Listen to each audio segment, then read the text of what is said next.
Hello students, welcome back to my YouTube class study with Dilshad sir. आज हम class 11 के mathematics में chapter first है एक्सरसाइज 1.2 के क्वेश्चन नंबर 3 से कंप्लीट एक्सरसाइज सॉल्व करने वाले हैं। इससे पहले के वीडियोस में हमने इससे प्रीवियस क्वेश्चन और बेसिक कॉन्सेप्ट ऑफ एक्सरसाइज 1.2 को अच्छे से समझ लिया है। तो चलिए शुरू करते हैं आज की एक्सरसाइज। तो क्वेश्चन 3 है हमारा, निम्न समुच्चय में कौन सा परिमित है और कौन सा अपरिमित है। कल बेसिक कॉन्सेप्ट में सबसे पहले हमने यही परिमित और अपरिमित ही समझा था, यानी परिमित फाइनाइट और अपरिमित इनफाइनाइट। जिन समुच्चयों में हम काउंट कर सकें कि कुल अवयव कितने हैं वो हमारे आ जाते हैं परिमित समुच्चय में, और अपरिमित ऐसे समुच्चय होते हैं जिनके अवयवों को हम काउंट नहीं कर सकते, यानी गिन नहीं सकते। तो अब हम देखते हैं, पहला क्वेश्चन इसके अंतर्गत आता है एक्स अक्ष के समांतर रेखाओं का समुच्चय। हमने देखा है कि पहले मैं एक्सिस बना लेता हूं ताकि समझाने में आसानी रहे। तो यहाँ पर देखिए हमने एक्सिस ड्रॉ किया है। ये आपका क्या होता है, वाई एक्सिस, यानी वाई अक्ष है आपका, और ये आपका क्या है, एक्स एक्सिस, एक्स अक्ष। अब कह रहा है कि भाई एक्स अक्ष के समांतर रेखाओं का समुच्चय, एक्स अक्ष के समांतर रेखाओं का समुच्चय। तो हमारा ये एक्स अक्ष है। अब इसके समांतर हम कितनी रेखाएं खींच सकते हैं, जरा सोचिए। एक ये ड्रॉ किया, फिर ड्रॉ किया, फिर ड्रॉ किया, फिर ड्रॉ किया, ऊपर भी ड्रॉ करेंगे तो इसके क्या होगा, पैरेलल ही होगा, यानी समांतर ही होगा।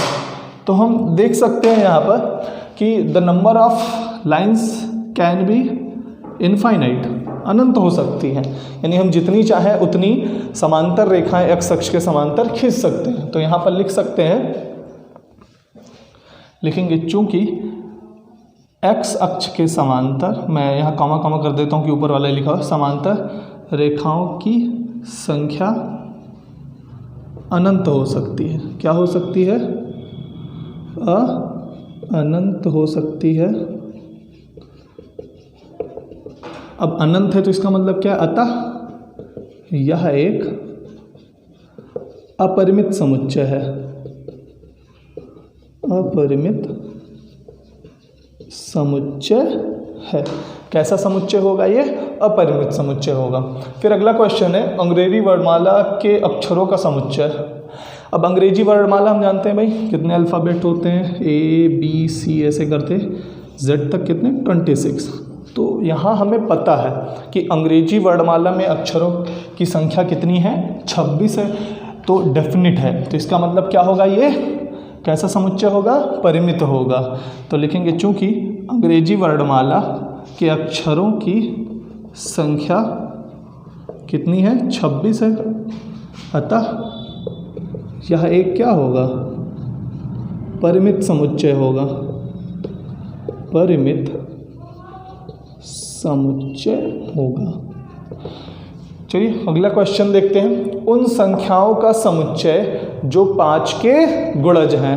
अब भाई यहाँ पर देखना है उन संख्याओं का समुच्चय जो 5 के क्या है, गुणज हैं। तो 5 के गुणज कितनी संख्याएं हो सकती हैं, जैसे 5 के गुणज भाई हम लिखना चाहें अगर, तो 5 के गुणज है 5, 10, 15, 20, 25 ... क्या इसका कोई अंत होने वाला है, नहीं। ये जब तक हम चाहें तब तक लिख सकते हैं, इसकी कोई अंत नहीं है। एन तक या इनफाइनाइट तक सिंबल हम बना सकते हैं, या ... करके छोड़ सकते हैं। तो इसका मतलब क्या है कि अगर इसका कोई अंत ही नहीं है, अनंत है, तो ये क्या हो जाएगा, अपरिमित हो जाएगा। अगर इसका सेट बनाएंगे तो कैसा बनेगा, अपरिमित बनेगा। तो ये क्या हो जाएगा, एक अपरिमित समुच्चय। तो लिखेंगे चूंकि 5 के गुणज के समुच्चय, भाई 5 के गुणज के समुच्चय को अगर हम बनाना चाहें तो हम क्या लिखें, जैसे 5 है, 10, 15 और फिर ... किए दे रहे हैं, में अनंत अवयव हैं, अतः यह एक क्या होगा, अपरिमित समुच्चय होगा, अपरिमित समुच्चय होगा। ठीक है, फिर अगला क्वेश्चन देखते हैं। पृथ्वी पर रहने वाले जानवरों का समुच्चय, सभी का नाम या एक लिस्ट हमें तो नहीं याद होगा, लेकिन अगर हम कंप्लीट बात करें तो हमारे वैज्ञानिकों ने लगभग सभी जितने भी जानवर पृथ्वी पर रहते हैं सभी स्पीशीज़ को भी एक नेम डाउन किया हुआ है। तो इसका मतलब क्या है कि पृथ्वी पर रहने वाले जानवरों का समुच्चय संभव है, पृथ्वी पर रहने वाले जानवरों का समुच्चय संभव है। तो इसलिए क्या होगा, हम लिख सकते हैं पृथ्वी पर रहने वाले जानवरों का समुच्चय संभव है या परिमित, ज़्यादा अच्छा है कि मैं परिमित शब्द उपयोग करूं, परिमित है, अतः यह एक परिमित समुच्चय होगा।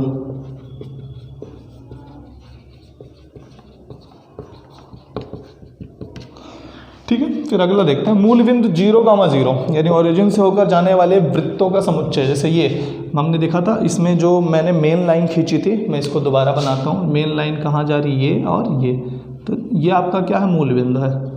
मूल बिंदु के निर्देशांक हम जानते हैं क्या होता है, 0,0। तो यहाँ पर थोड़ा सा मैसी सा है, तो मैं यहाँ पर दोबारा एक बार बना के समझाता हूँ। जैसे ये है ना, ये आपका क्या है, मूल बिंदु है। अब मूल बिंदु से होकर जाने वाले वृत्तों का समुच्चय, कितने वृत्त हो सकते हैं, 1 है, 2 है, या 2, 4 से अधिक हो सकते हैं कि अनंत होते हैं, बात करते हैं। तो इससे कोई सर्कल हम बनाते हैं, 1 बन गया, दूसरा बन गया, तीसरा, चौथा, 5वां। यानी आप देख पा रहे हो कि इसमें वृत्तों की संख्या क्या हो सकती है, अनंत। हम जितने वृत्त चाहें एक बिंदु से होकर के बना सकते हैं। तो इसका मतलब भाई एक बहुत सारे वृत्त बन रहे हैं, है ना। तो अगर इसको केंद्र मान करके भी खींचे हम, है ना, ठीक है, तो कितने वृत्त खींचे जा सकते हैं, अनंत। कितने, अनंत। तो इसलिए क्या होगा, यह एक अपरिमित समुच्चय होगा। तो लिख सकते हैं चूंकि मूल बिंदु से होकर जाने वाले वृत्तों का समुच्चय क्या है, अनंत है। कैसा है, अनंत है, अतः यह एक क्या होगा, अपरिमित समुच्चय होगा, अपरिमित समुच्चय होगा। तो यहाँ पर हमने कवर कर लिया है 3rd क्वेश्चन। मैं तब तक 4th क्वेश्चन की प्रिपरेशन करता हूँ, फिर इसके आगे के क्वेश्चंस को सॉल्व करेंगे। तो यहाँ पर हमने क्वेश्चन नंबर 4 को राइट डाउन कर लिया। तो 4थे क्वेश्चन के अंतर्गत क्या है देखते हैं। तो कह रहा निम्नलिखित में बताइए कि A बराबर B है या नहीं, यानी सेट A सेट B के बराबर है या नहीं, हमें इस बारे में चर्चा करनी है। कल चर्चा की गई थी कि अगर दोनों समुच्चयों में, यानी समान समुच्चय हमें लिखना है, तो दोनों समुच्चय में क्या होना चाहिए कि जितने अवयव हैं, जैसे 1 2 3 4, 1 2 3 4, 4 अवयव इसमें भी है, 4 अवयव इसमें भी है। अवयव बराबर होने के साथ साथ जो अवयव इसमें है वही अवयव इसमें भी होना चाहिए, तो हम उसे समान लेंगे अथवा असमान लिया जाएगा। ठीक है, तो हमने देखा यहाँ पर, तो सेट ए में क्या है, A, B, C, और माफ़ कीजिए यहाँ पर D होना चाहिए। ठीक है, और फिर यहाँ पर दिया हुआ है B में D, C, B and A। तो देखते A यहाँ है, यहाँ भी A है भाई, B है, B, C, D and D, यानी दोनों सेट्स क्या है, एकदम इक्वल है। 4 अवयव इसमें भी हैं और 4 अवयव इसमें भी हैं, और अवयव भी 4 अवयव के साथ साथ जो अवयव इसमें है वही अवयव इसमें भी हैं। तो इसका मतलब क्या है कि ये समान है। तो हम लिख सकते हैं समुच्चय A व B के अवयव समान है, अतः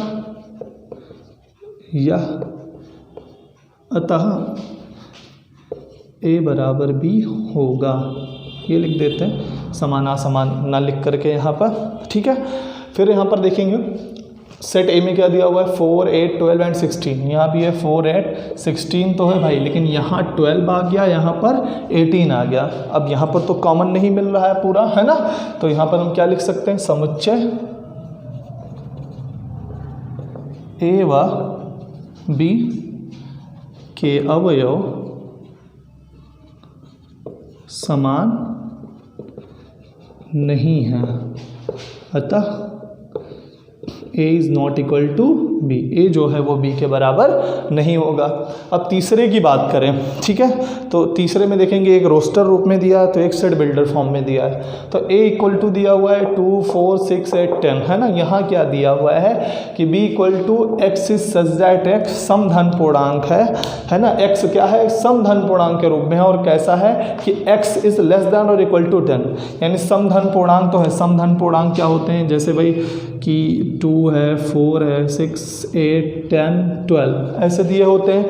अब यहाँ पर हमें ऐसे लेना है कि जो 10 से कम ही हो, तो हम इसको अगर लिखना चाहें तो b की वैल्यू क्या आएगी, आप देखें तो यहाँ लिखेंगे 2 4 6 8 और 10। क्यों 10 तक ही जाएगा, चूँकि कह रहा है x इज़ लेस देन और इक्वल टू 10, x या तो 10 से छोटा होना चाहिए, 10 के बराबर होना चाहिए या उससे छोटा होना चाहिए, और समधन पूर्णांक हो, लेकिन समधन पूर्णांक होने चाहिए, ठीक है। तो यहाँ b की वैल्यू जो आएगी वो 2 4 6 8 10 ही आएगी, और यहाँ पर भी 2 4 6 8 10 ही लिया हुआ है। तो इसका मतलब क्या है कि दोनों अवयव समुच्चय में अवयव क्या है, समान ही है। तो लिखेंगे चूंकि समुच्चय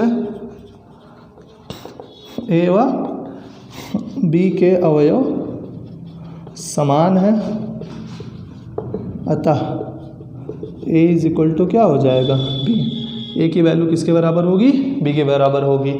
फिर यहाँ पर देखें, फिर वही चीज़, एक सेट बिल्डर फॉर्म तो दूसरा रोस्टर फॉर्म में दिया हुआ है। तो ए इज इक्वल टू दिया है x is such that x संख्या 10 का एक गुणज है, ठीक है, और यहाँ लिखा है 10 15 20 25 30 और सो ऑन, ऐसे ही आते जा रहे हैं। अब भाई एक्स इज सच दैट संख्या 10 की एक गुणज है, तो संख्या 10 की गुणज कैसी आती है, 10 की गुणज होगी 10 20 30 40 50 60 ऐसे ही आती रहेंगे। अब दिक्कत यहाँ पर है भाई 10 तो चलो मैच करा, लेकिन 15 यहाँ नहीं आ सकता भाई। 10 के गुणज में 15 है, 25 है, और आगे लिखना चाहें तो 35 45 ये सब तो नहीं आएगा। तो इसका मतलब क्या है, तो लिखेंगे समुच्चय ए व बी के अवयव समान नहीं है,